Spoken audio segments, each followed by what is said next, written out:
I want to feel bad about it.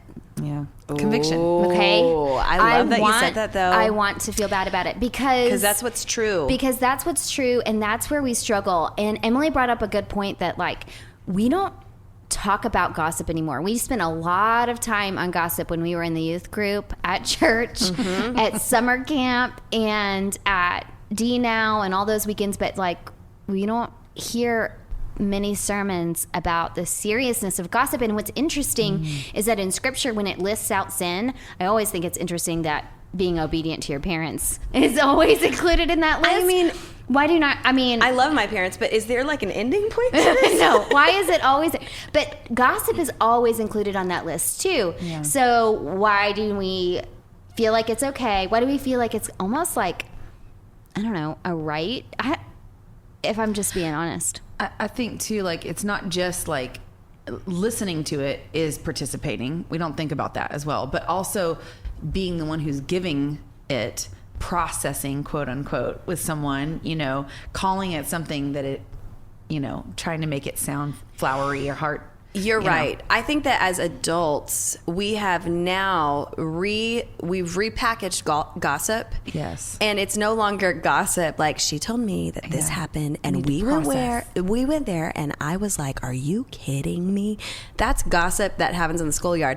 But we've repackaged it because we still do that. Yeah. That same conversation can happen if you're 11 or if you're 42. Okay.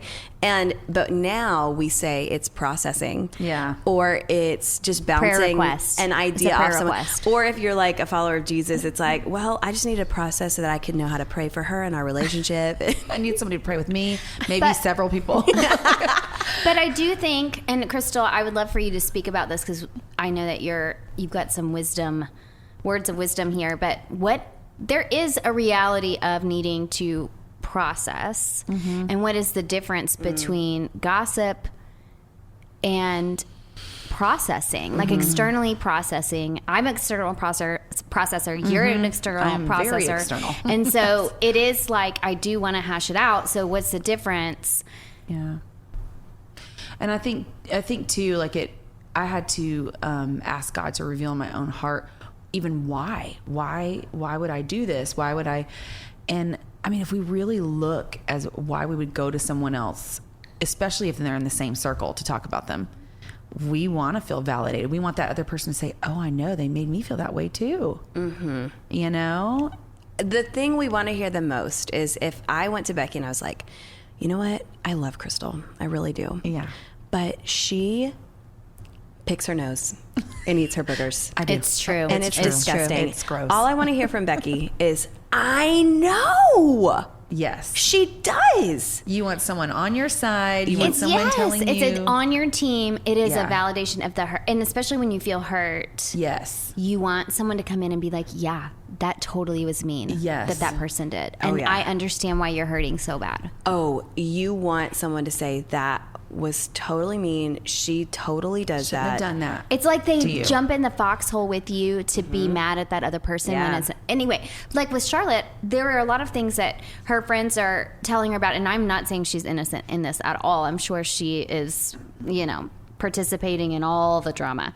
But just from my point of view and my perspective, I think, so something that I have been seeing when Charlotte has been talking to me about what's going on, the drama and all the gossip and all that kind of stuff, is another level of validation. It seems to me like when people are talking to her about things that are absolutely none of her business, have nothing to do with her, it's like it creates this bond between you and the person that is telling you the information. I don't know if it has to do with secret keeping or if it has to do with the validation thing, but there's some sort of, now we're in this together. Now you're hurting alongside of me. Now you're mad. This is what I see most. The person wants her to be mad at the same people that she's mad at. Does that make sense? Yes, and that happens. I had a friendship that was really largely built on, it began with a mutual deep dislike for one person, and it remained toxic. Like it was a bad friendship. It was not a good friendship. And so what I'm saying, I say this not to throw someone under the bus, but I say this, it doesn't just happen in the schoolyards, you know, in gym class. This happens with grown women every single day. Okay, but I want to circle back around. Crystal, we didn't answer the question though. Like, what's the difference between processing and gossiping? You know, I think for me, whenever I need to talk to someone and process with someone, I'm going to walk outside of the circle that I'm having the problem in. I'm going to seek out someone that has nothing to do with the person. Like, they don't even know, they're not even in the same world, that, you know, I'm making sure that I'm protecting and not uncovering someone that knows them.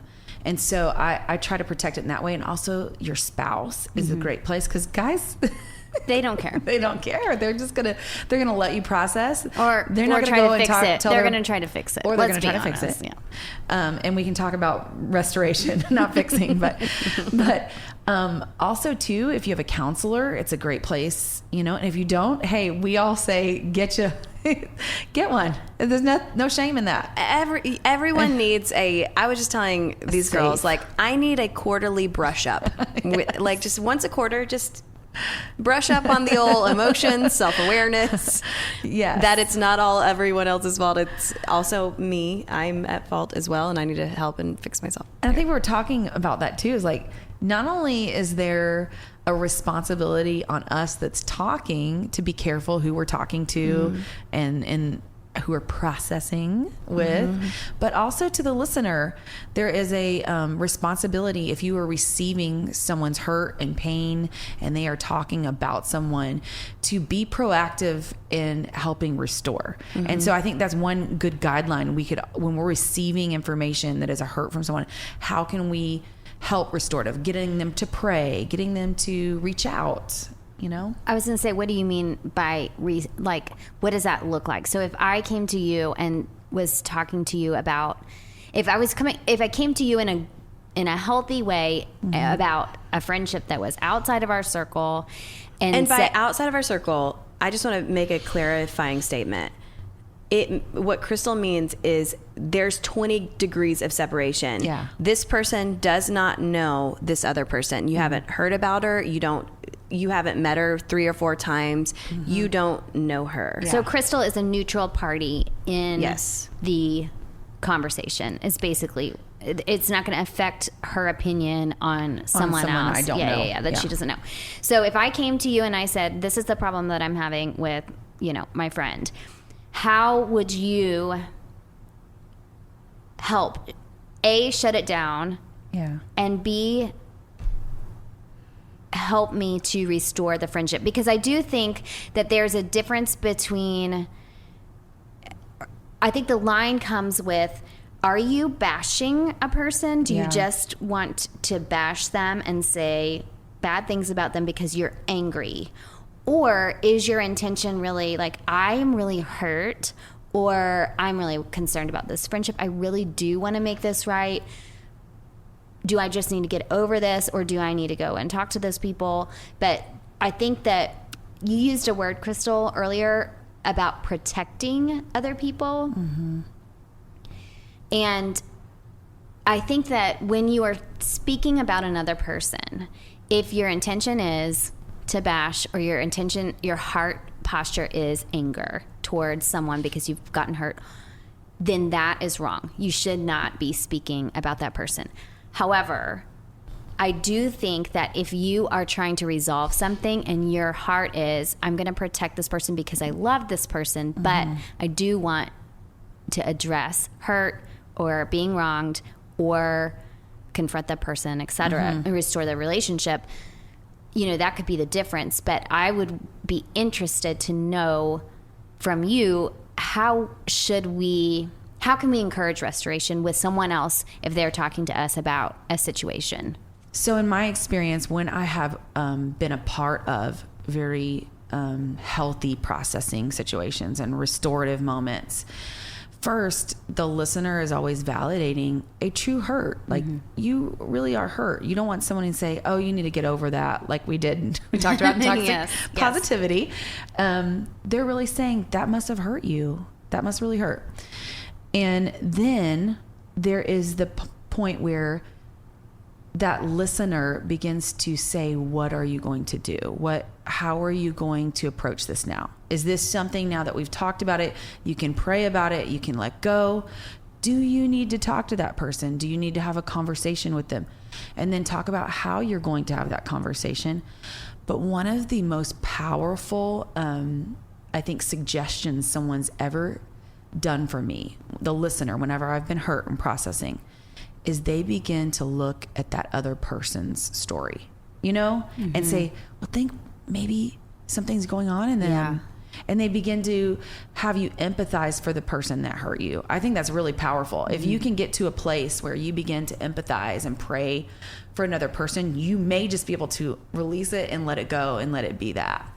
But I think it's powerful to empathize with the person who's hurt you, and a good listener, a healthy, restorative person will make you and introduce that idea to you that this person could be going through something. You just don't know. Maybe ask them, hey, are you okay? Are you doing okay? And just maybe not that way, but you know what I mean? Just check up on them.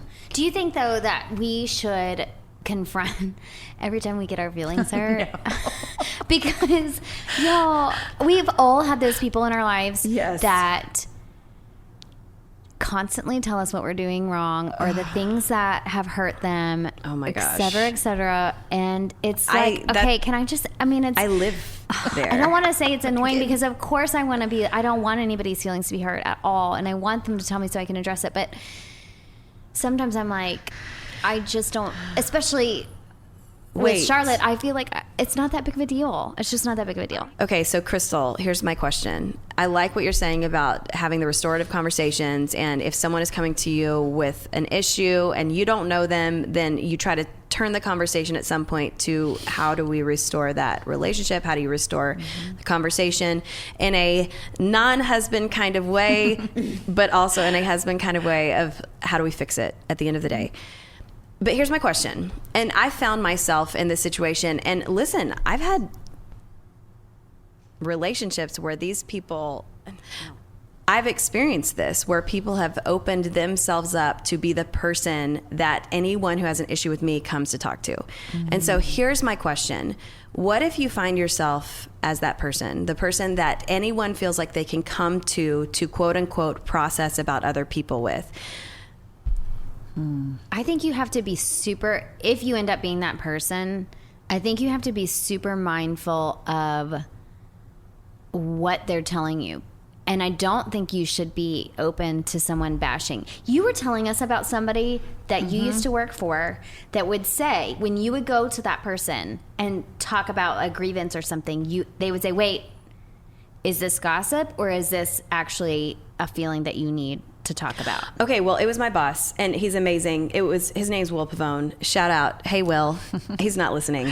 I guarantee you. But I say this because he was my boss, and so I would come in, and he would always say, is this gossip or is this venting about something? So is this about someone, or is this saying, hey, this happened yesterday and it was very difficult because it made my job harder? So there are two separate things, especially when you're talking with your boss. But he always said, Magen, if you have an issue, don't go to your coworkers. Don't go to your friend in the office next door and say, this person did this and it made my job a lot harder. He always said, vent up. Come to me because I'm your boss and vent to me.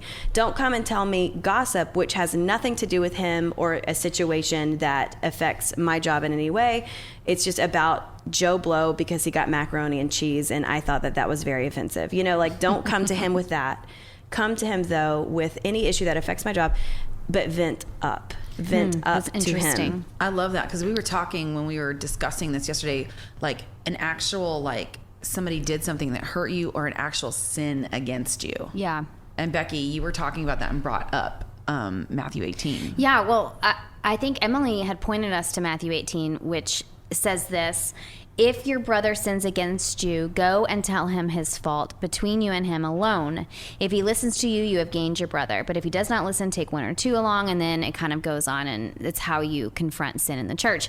But when we were reading it, as we were preparing for this episode, the thought entered my brain, wait, that is saying if he sins against you. That doesn't say, you know, if he hurt your that feelings. he hurt your feelings, or that he left you out, or didn't invite you to dinner last night. That's not what that says.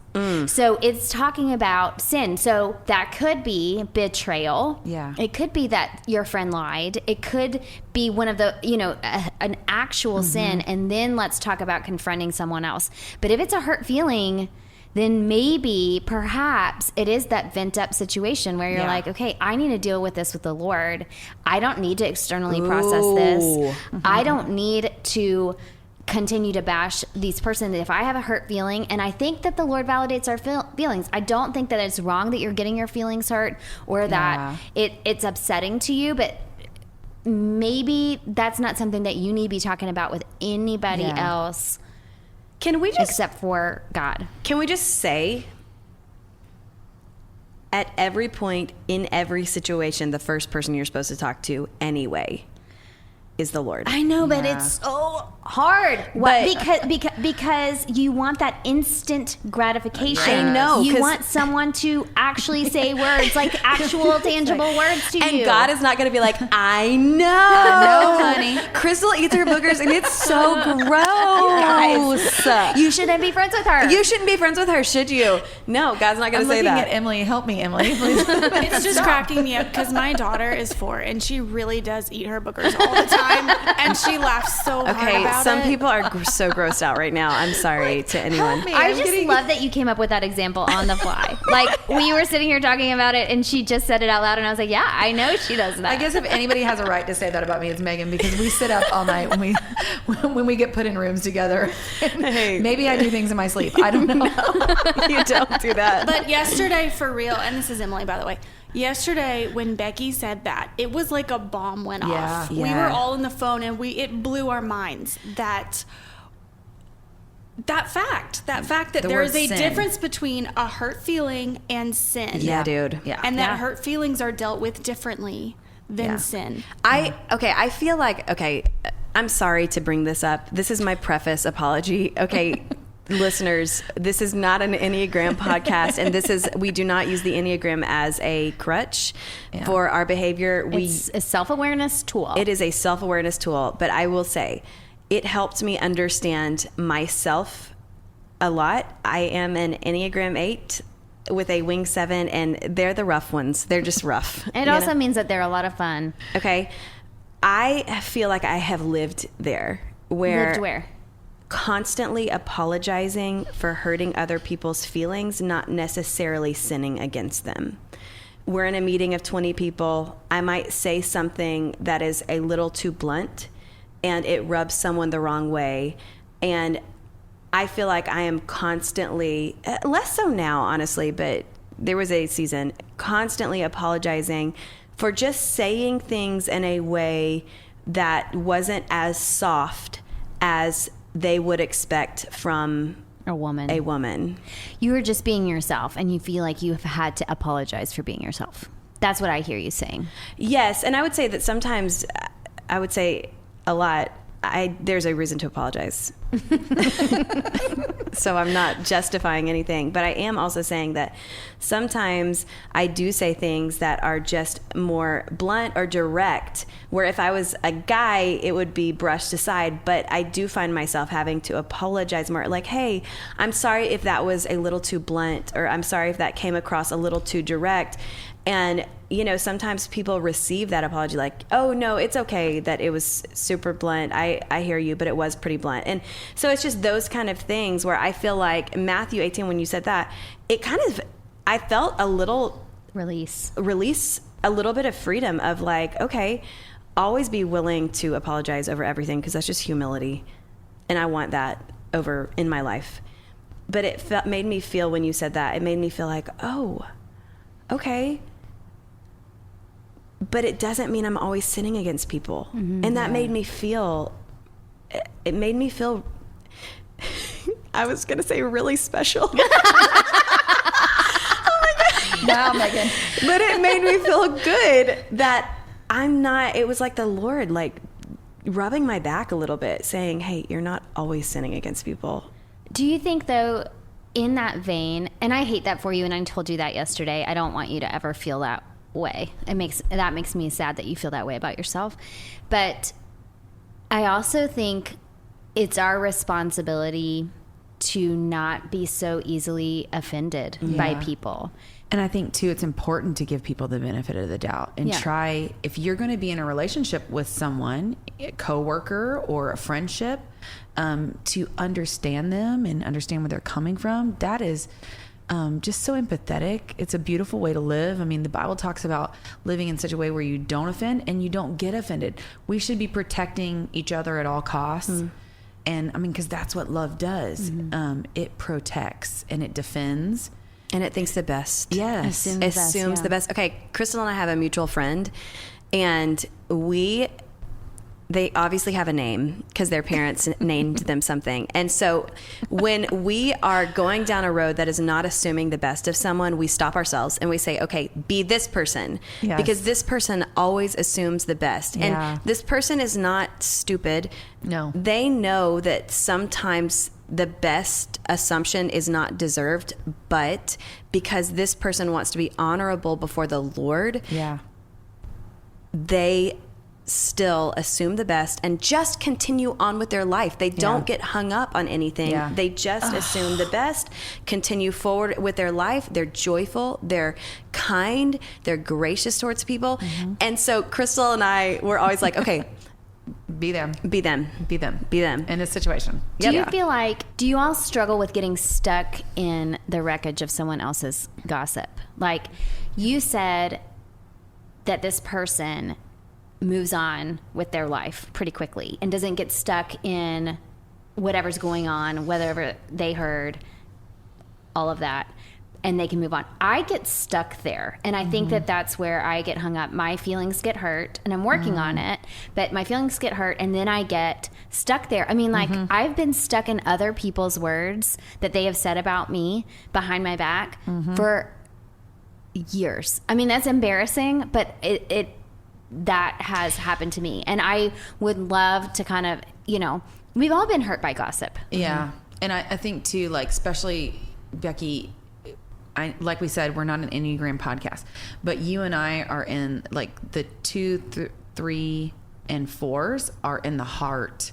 Like we're in our heart a lot. And I think it's easy for us that are a little more sensitive to really get stuck and go down a rabbit hole with some really negative feelings and trying to process them, but then at some point it becomes unhealthy.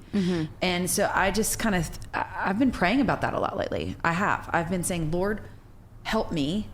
I mean, and I love hanging around Megan. She's like, oh, just, go on with your life. Get over it. Get over it. And no, I love it because it helps me say, you know what, you're right. Why am I even sitting here giving all this so much real estate in my mind and my heart and in my life? It's taking up my time from what I could be doing something joyful, and spending time with my family. I'm sitting here on my couch in my pajamas, stewing, thinking, because we are a little more sensitive. And that was something too I would love to point out. If you are more sensitive, it's a beautiful thing.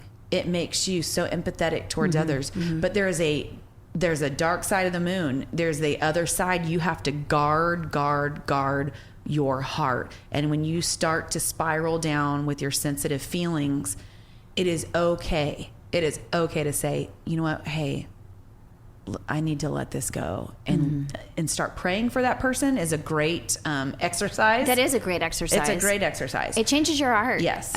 Praying over their life. I know it sounds so like you're trying to brush it off or ignore it, but it's really not, because that makes you start having a heart and empathize for someone when you start praying for them.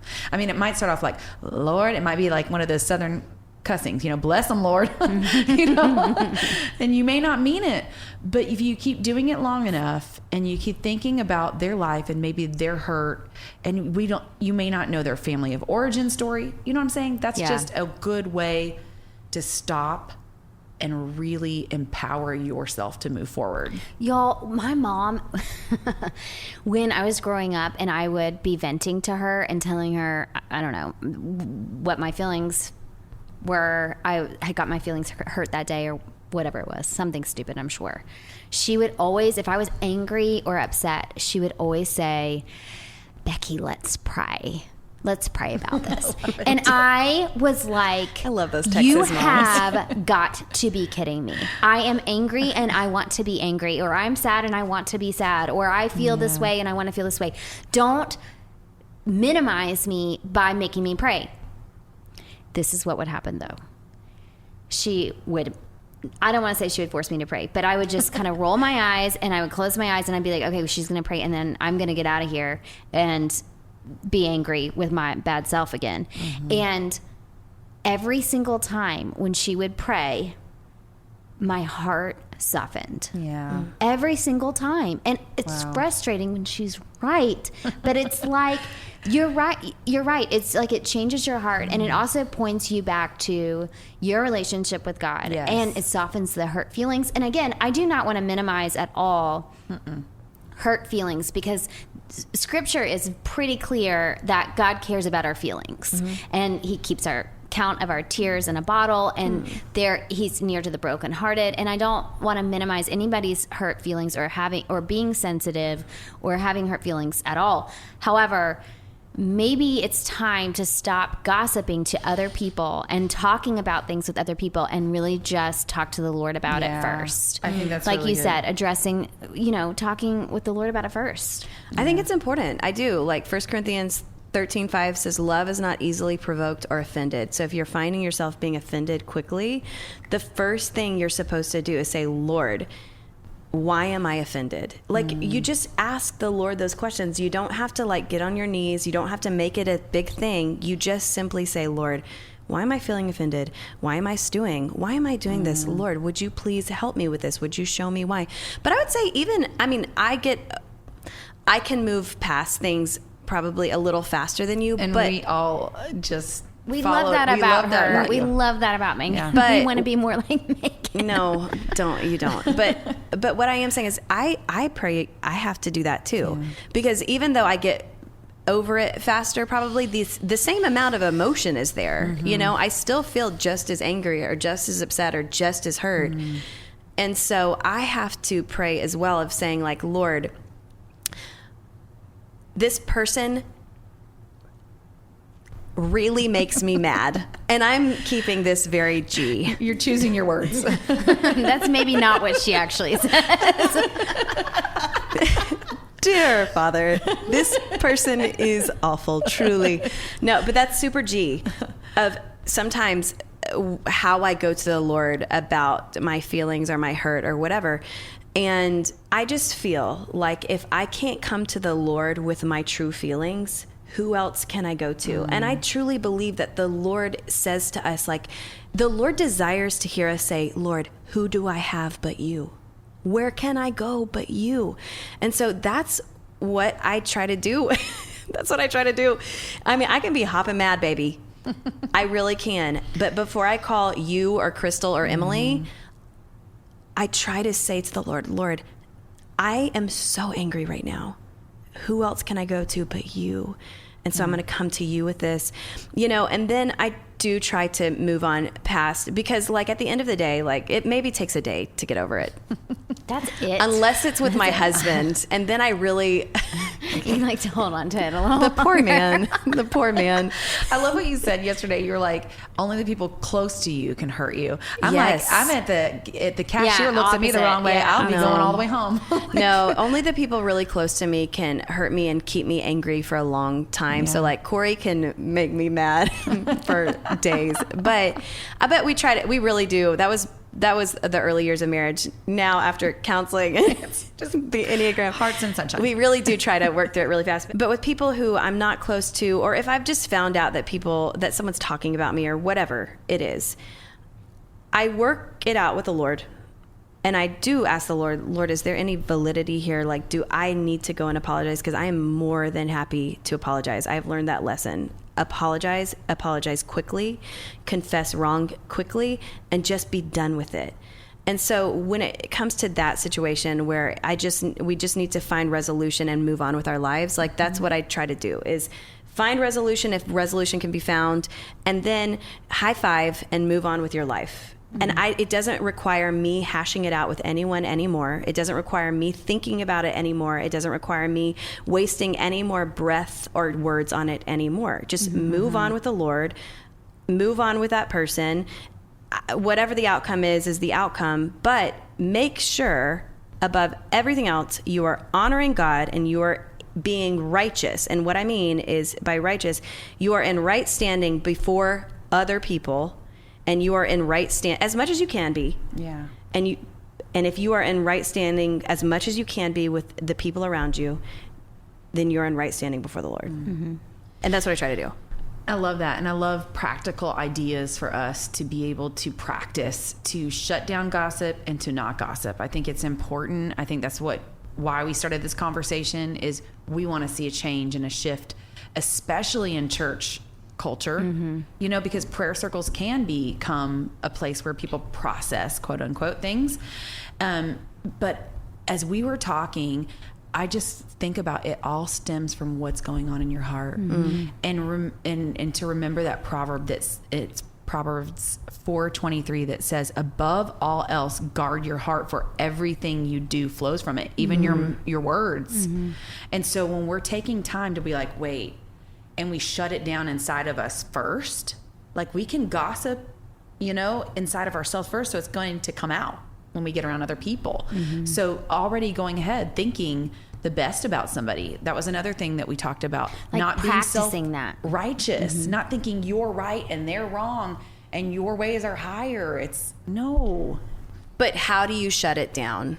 I think what Crystal is getting at is you practice it in your heart. You ask God for awareness of when and where and how it is happening. And I believe that when we ask God for awareness, like just nudge me a little bit when it's like, oh, that's what I'm doing. Like, for example, y'all know that I have full on conversations with myself in my house all day long. Okay. Doesn't everyone? Y'all know that I do that.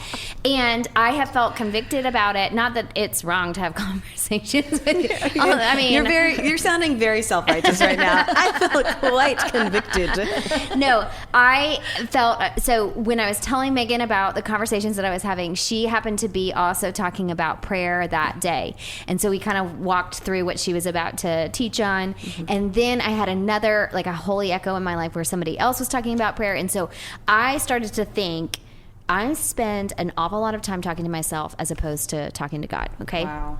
So I asked the Lord to nudge me every single time I start to have a conversation with myself and just make me aware, oh, you're talking to yourself again, Becky. And again, nothing's wrong with talking to yourself, but maybe talk to him instead. That's good. So for the last 3 weeks, he really has done that for me. And he really has. I mean, and I will be full on 2 sentences in to my conversation, and then I'll be like, oh, I need to talk to the Lord inside myself.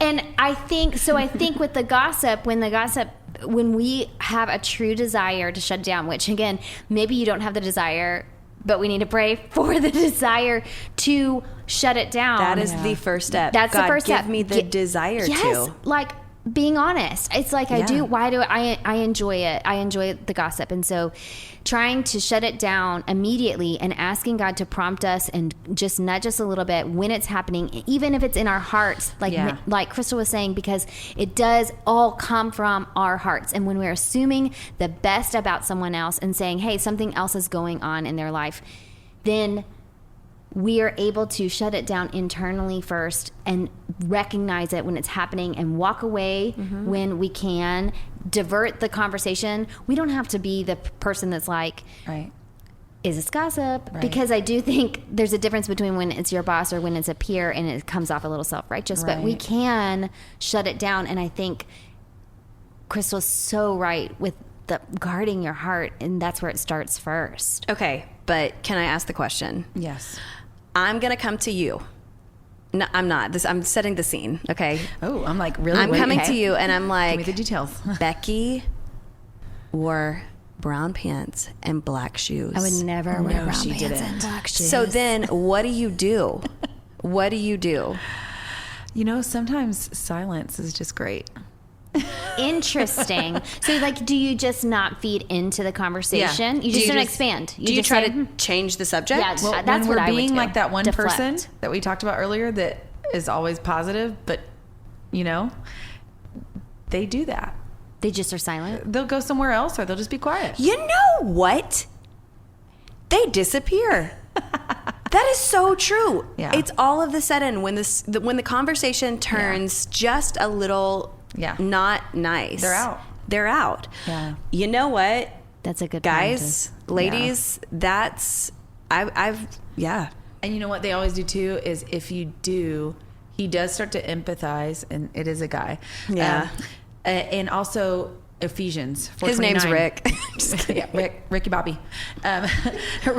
Ricky Bobby starts building everybody up. I mean, like he does. He just starts talking great things about that person, and I love that. Like turns it to that. Yes, and that's what when we start in our heart and we start to turn our attention towards what is good about that person, what is righteous about them, what is holy about them.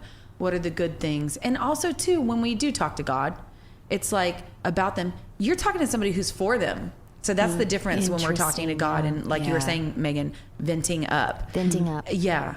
And so I think as we start to keep on exploring a little bit more of this, because we want to go in to talk about venting up. And what does that look like? We want to talk about David in the Bible, my favorite. He gave me hope to be a believer. Yeah. And what does that look like whenever we're talking to the Lord and we're shutting down the conversations we're having with ourselves, Becky, like you're talking about? Yeah, you don't have to gossip with somebody else to be gossiping. Yeah. I know exactly what you're talking about. But I think practically speaking, just to wrap this up, I think we're talking about gossip and that it doesn't change. We just repackage it and we reword it. But we've talked about the heart issue of gossip, and it starts with our heart. It really does. Guard your heart, bro. Yeah. Guard your heart. But for real, it starts with your heart, and it starts with how you work that out with the Lord. But then if people are coming to you with gossip, so we've already covered, like, if you are tempted to gossip, like, we're just saying, just don't. Do that with the Lord, work it out with the Lord, work it out with your husband, work it out with a counselor. Yeah. First. But then if people are coming to you gossiping, there are ways of shutting it down. We've said that you can change the subject, you can stay silent. If it's a close friend, like if you were coming to me with gossip, I would probably just be like, hey, it's gossip. We both understand we just can't. what this is. Yeah. And so let's move on. Yeah. And you would say, touche, friend. Or in the words of another friend, true shay. That is true, and let's move on.